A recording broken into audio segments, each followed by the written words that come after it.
писала, журналист-правозащитник российский. И вот сейчас мы видим такая же ситуация, что они приезжают в Крым, причем приезжают в Крым нелегально.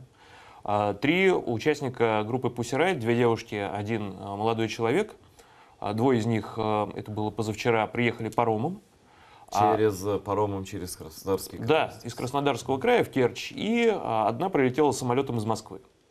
И учитывая реноме этой группы, понятно, что к ним было привлечено внимание российских силовиков. Их сначала задержали, потом отвели в наркологический диспансер, значит, проверить, есть ли в них в крови содержание каких-то препаратов, что, ну, по логике российских властей объяснимо, да, только упоротые могут вот такие вещи совершать. И впоследствии одна из них уехала, а две они то ли потерялись там, то ли нет. Но что самое интересное, они хотели провести в Крыму якобы акцию в поддержку Олега Сенцова.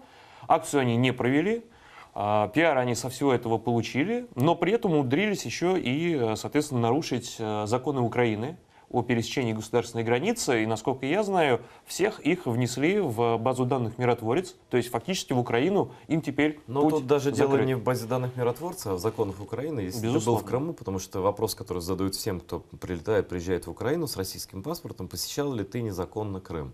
Именно так. А тут как бы публичная акция и так далее. Ну, по сути, им никто не мешал приехать в Украину, легально пересечь границу, доехать до админ-границы с Крымом, пересечь ее, потому что российских некоторых журналистов пропускают таким образом, и никаких проблем Ну, вообще по крайней нету. мере, попробовать можно было. Да. И ту же акцию защиты Сенцова можно было провести там на админ-границе, ну где угодно. Именно так. А почему туда ты их потянула? Ну, я думаю, Сенцов что... же не там, Сенцов находится на Ямале. На Ямале. Но они думали, что вот 26 февраля, может быть, как-то можно с этим, я так полагаю, на этом тоже получить какие-то медийные очки. Вот. Ну, просчитались. Вот. И в итоге и российские силовики на них оказали давление, и, собственно, в Украину им путь заказан.